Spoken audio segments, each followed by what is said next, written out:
Hola, bienvenidos a Radio Sefarad. Estas son las noticias comentadas por Jorge. Hola, ¿qué hay? ¿Qué tal, Alejandro? Vamos con los titulares. Con la salida de Lieberman se abre una posible crisis y adelanto de elecciones en la ejecutiva de Netanyahu. 4 policías heridos levemente en un ataque por apuñalamiento en Jerusalén.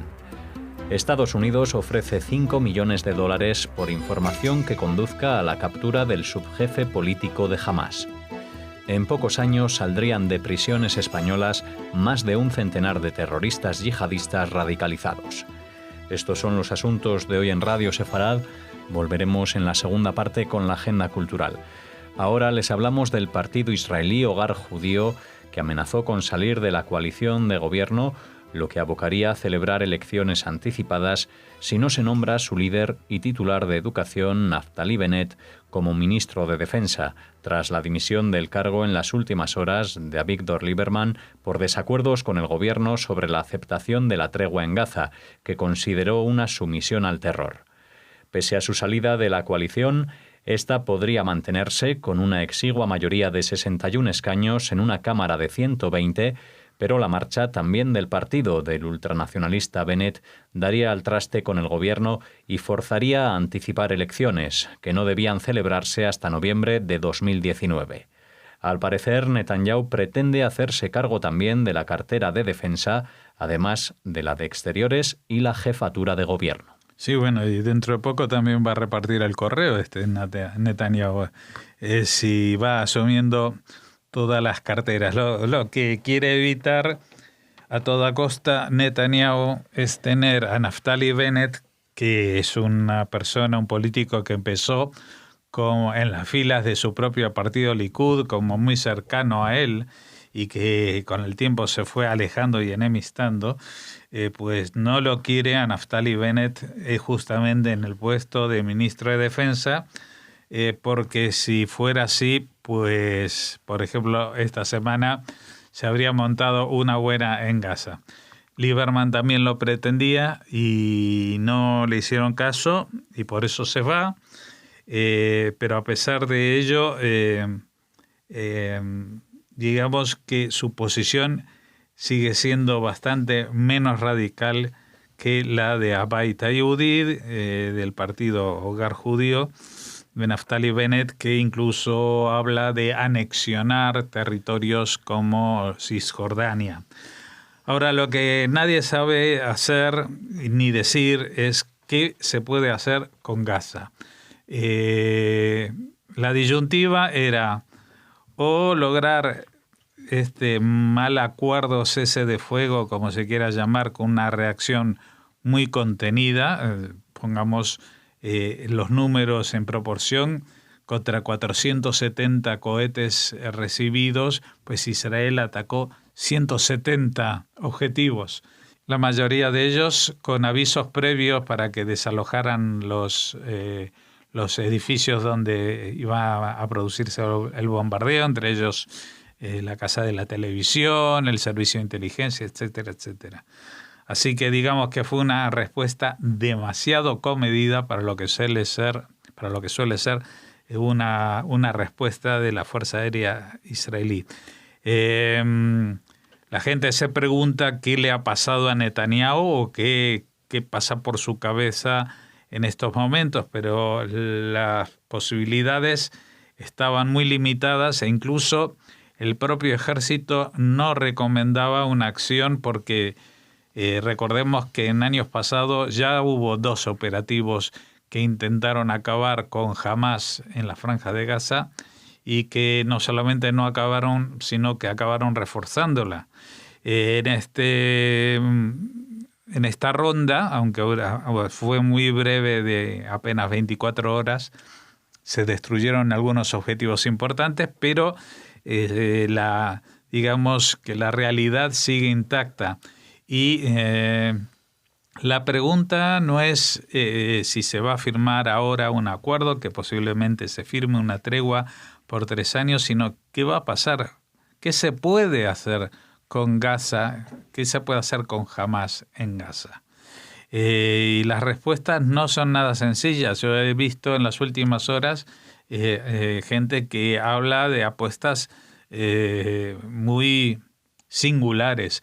Primero, los habitantes de la zona que rodea la Franja de Gaza, hartos de tantos cohetes, morteros y misiles todos los días, cuando vienen de asientos o cuando son de a uno, o con cometas incendiarios o con disparos o de la forma que sea, pues han protestado porque buscaban una acción más contundente.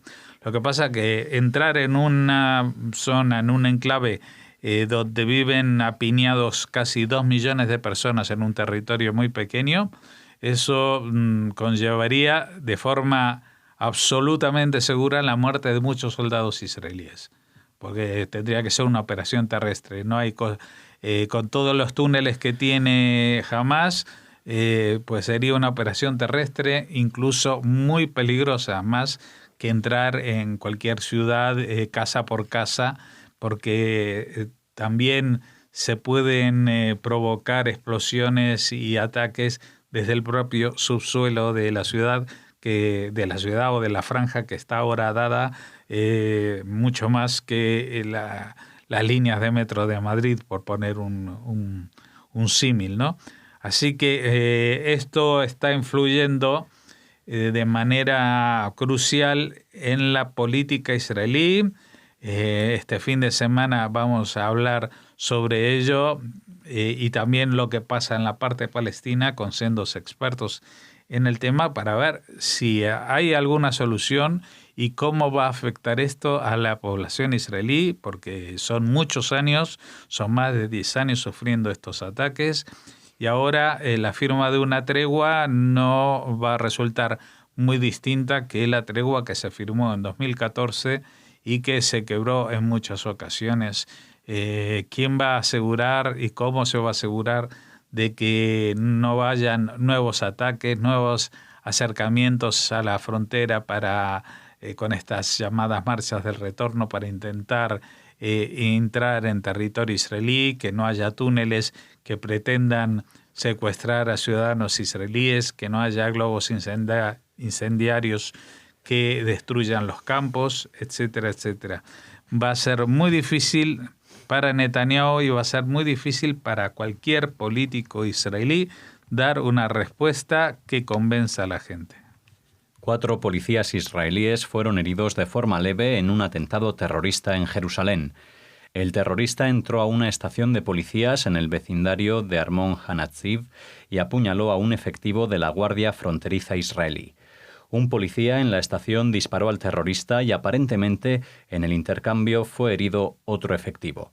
2 policías más fueron heridos de forma leve en los esfuerzos por detener al terrorista de alrededor de 20 años que sufrió heridas graves tras ser neutralizado. La semana pasada 2 personas fueron heridas levemente cuando terroristas dispararon contra un autobús en el poblado de Beit El, en los territorios en disputa. En los últimos 3 años se han perpetrado más de 470 atentados terroristas contra israelíes, entre ellos cerca de 200 de apuñalamiento, 213 con disparos y 68 de atropellamiento.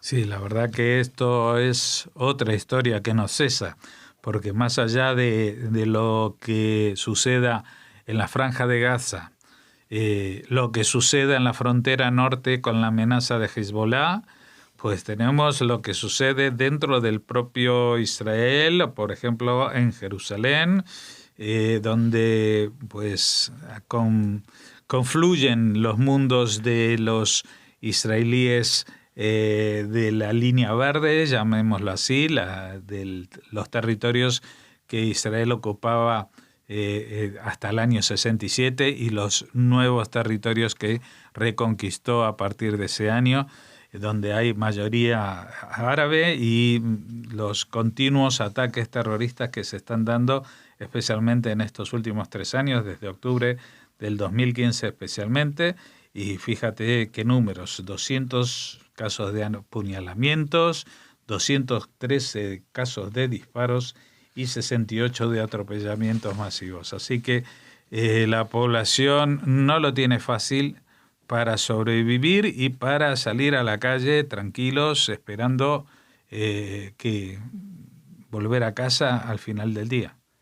El Departamento de Estado de Estados Unidos ofrece una recompensa de $5 millones por información que conduzca a la captura del subjefe político de Hamás, Saleh al-Aruri, y otros 2 cabecillas del grupo terrorista libanés chií Hezbollah, organizaciones que, según apunta, reciben armas, entrenamiento y financiación de Irán y han sido designadas como organizaciones terroristas extranjeras en octubre de 1997 y como entidades terroristas globales en octubre de 2001.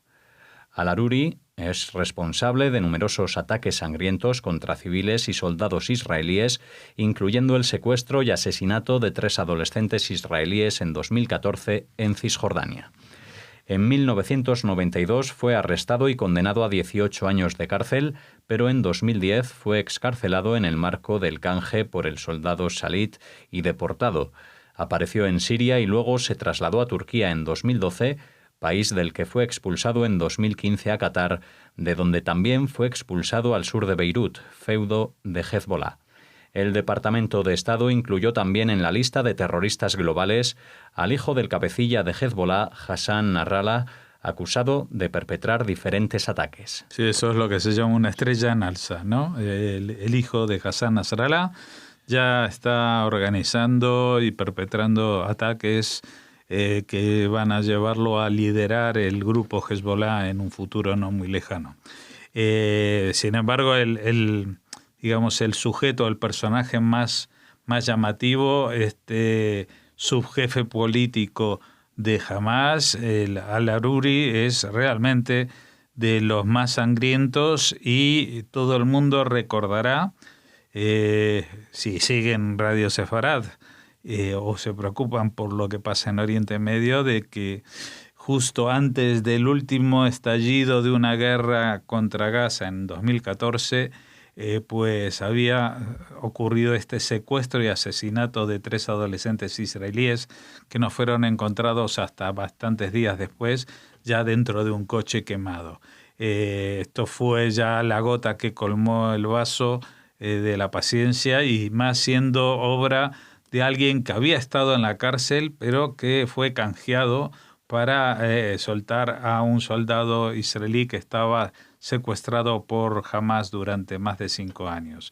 Por eso también hay tantas reticencias para cualquier negociación con Hamás para obtener, por ejemplo, los cadáveres de los 2 soldados fallecidos que tienen en su poder, porque ellos piden a cambio soltar a asesinos condenados como al-Aruri y gente de esa calaña. Así que esperemos que esta recompensa que ofrece el Departamento de Estados Unidos, pues alguien la decida hacerse millonario y delatar del sitio donde está, porque es una persona que no tiene un paradero fácil de ubicar. Como decimos, después de salir de la cárcel estuvo en Siria, estuvo en Turquía, estuvo en Qatar y ahora está en Beirut, en un barrio que es todo él un feudo de Hezbollah.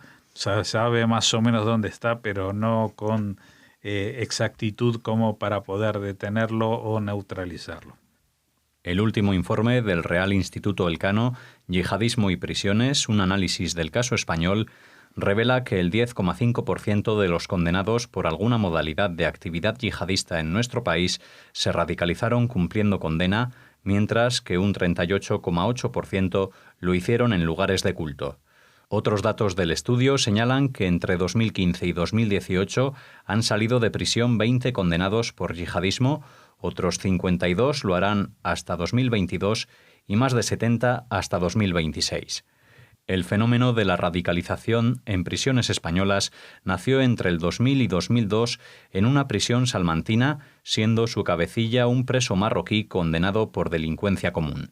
El segundo momento destacado es 2016, con la constitución de un grupúsculo integrado por unos 30 presos de entre 15 y 20 prisiones que se comunicaban a través de cartas y fue desmantelado por la Guardia Civil hace apenas unas semanas.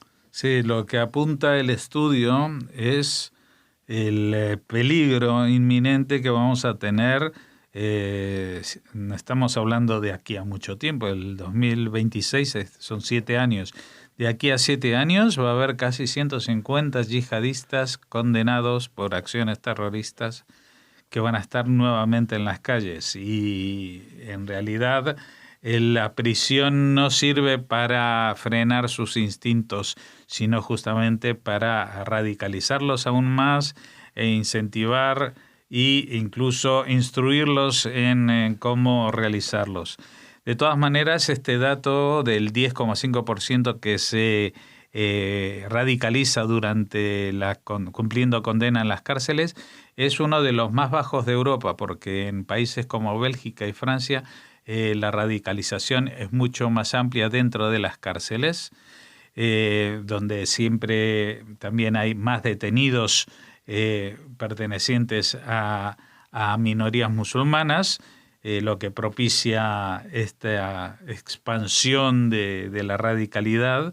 Pero lo que sí llama la atención, por lo menos a mí me lo hace, es que el 38,8%, es decir, casi un 40% de los que se radicalizan y que se meten en el mundo del yihadismo y el terrorismo, lo hacen a través de lugares de culto.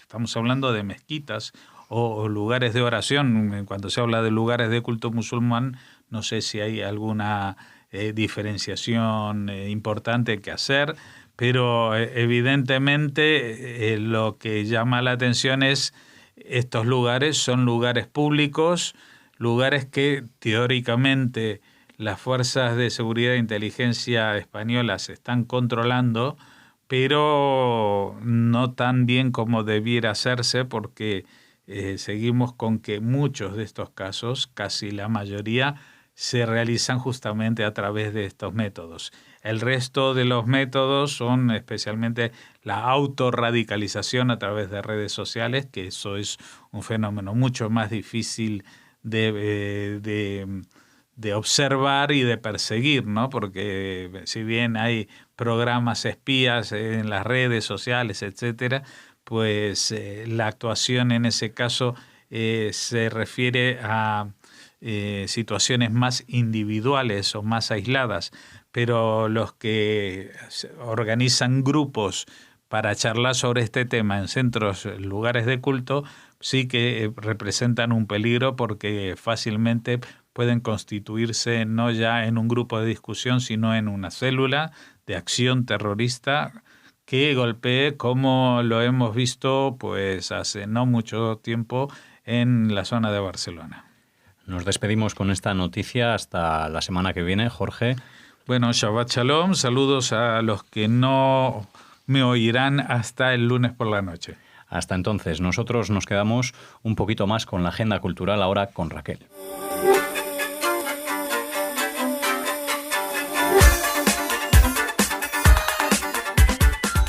Hola Raquel, ya estamos en la agenda cultural, ¿qué tal? Hola Alex, hola a todos. Bueno, hoy comenzamos la agenda hablando del Museo Sefardí de Toledo. Sí, porque presenta una obra muy especial para el museo, la ha recuperado. Se trata de Interior de Sala de Pablo Gonzalvo Pérez, que se va a exponer en su emplazamiento original, el arcosolio de la gran sala de oración de la sinagoga, para celebrar el aniversario de la Convención de la UNESCO sobre la protección de Patrimonio Mundial Cultural y Natural de 1972. El objetivo de dicha convención fue la salvaguarda de aquellos bienes del patrimonio cultural o natural cuya importancia es tan extraordinaria que trasciende las fronteras nacionales y cobra importancia para las generaciones presentes y venideras, según ha informado el Museo Sefardí en nota de prensa. Tras la restauración de la obra en el Instituto de Patrimonio Cultural de España, el museo ha propuesto en torno a esta pintura una serie de actividades para todos los públicos con motivo del Día Internacional del Patrimonio Mundial, que se celebra este 16 de noviembre. Uh-huh. Esta obra, por su valor documental que muestra de la evolución histórica del edificio, es una de las piezas más valiosas de la colección permanente del museo, que está formada por más de, atención, 2.600 objetos artísticos, arqueológicos, etnográficos y documentales. Bueno, una gran colección. Desde luego que es impresionante. Fue adquirida por compra en subasta en 2012, no toda la colección, sino Interior de Sala, la obra de la que les hablamos, y ha sido protagonista de 2 intervenciones destinadas a eliminar problemas estructurales que estaban afectando negativamente a su conservación. La última va a cumplir casi un año, tuvo lugar el pasado mes de enero. Este viernes 16 de noviembre a las 5 de la tarde se va a realizar la visita guiada Una historia pintada, realizada por los voluntarios culturales del Museo Sefardí de Toledo, a la que nos invitan a asistir. Bueno, pues también les invitamos nosotros desde aquí, desde Radio Sefarad. Continuamos, Raquel, estamos ya cerrando la semana. Sí, y antes de despedirnos queremos anunciarles un concierto que tendrá como protagonista la obra de Händel, Judas Macabeo. Se va a celebrar un poco ya, para conmemorar la fiesta de las luminarias, Hanukkah.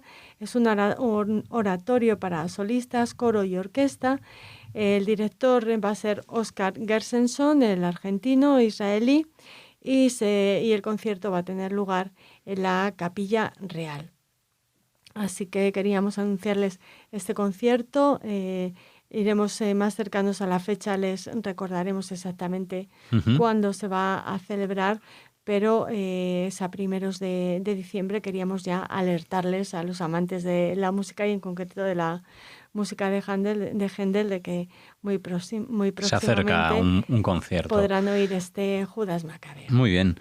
Pues eso era casi el final de la agenda de hoy, pero no antes... la recomendación literaria de los no viernes. nos vamos sin antes recomendarles una novela o un ensayo que tenemos. Una novela, pero inspirada en una historia muy interesante de una mujer que tuvo mucho que ver con el campo de concentración de Ravensbrück. Las mujeres de la Casa de las Lilas, así se titula este libro de Martha Hall Kelly, que edita Maeva y nos sitúa en septiembre de 1939. 3 mujeres en 3 lugares del mundo viven el comienzo de la Segunda Guerra Mundial de manera muy diferente. En Estados Unidos, Caroline Ferriday pertenece a una familia acomodada y trabaja como voluntaria para la Embajada francesa en Nueva York.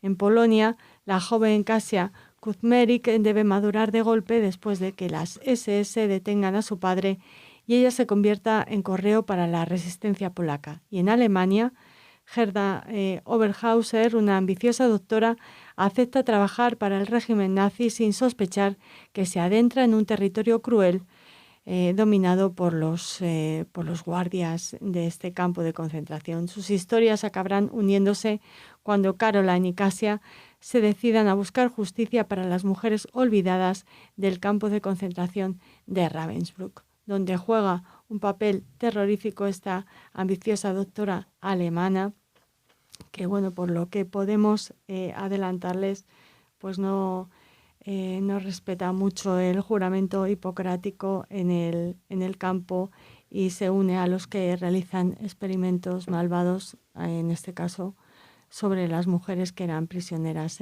un grupo de mujeres a las que se les realizan experimentos científicos, torturas. Maquiavélicos. Exacto, se las conoce como las conejillo de Indias de Ravensbrück. Y la historia está basada en el personaje el personaje de Kasia Kuzmerik es un personaje que la autora ha creado basándose en Nina Ivanska, una de las víctimas de estos experimentos en Ravensbrück. Por el contrario, Gerda Oberhauser es un personaje real, fue condenada en el juicio a los doctores en Nuremberg en 1947, pero nunca declaró su arrepentimiento ni mostró ningún tipo de piedad. Y por el contrario, Caroline Ferriday, que es el nombre de otra de las protagonistas de esta novela, fue una filántropa estadounidense y el personaje real que ha inspirado a la autora. En una de sus visitas a París conoció la historia de estas mujeres sometidas a experimentos en Ravensbrück. Ya saben que era un campo solo femenino, que no estaba dentro de dedicado al exterminio de los judíos, sino que aparte de mujeres judías también tenía prisioneras políticas, comunistas, contrarias al régimen nazi. Entre ellas, por ejemplo, Milena, que seguro que es uno de los personajes más famosos que pasó por Ravensbrück, ya saben, la pareja de Kafka y la autora de libros apasionantes. Bueno, pues la historia de esta mujer, de Caroline Ferriday, llegó a manos de la autora y gracias a ella, que inició un proceso de rescate de estas mujeres olvidadas y consiguió que 35 de estas pudieran viajar a Estados Unidos para recuperarse física y psicológicamente. Bueno, pues gracias a conocer la historia de Ferriday ha sido como la autora ha escrito esta novela, que es también un homenaje a esta filántropa y a las mujeres que sufrieron estos terribles experimentos en Ravensbrück. Pues con esta recomendación que narra este terror, ¿no? y trata de que no se olvide, nosotros nos despedimos hasta el próximo lunes en las noticias. Ya saben, noticias diferentes con las que comenzaremos la semana. Mientras tanto, les deseamos Shabbat Shalom. Shabbat Shalom.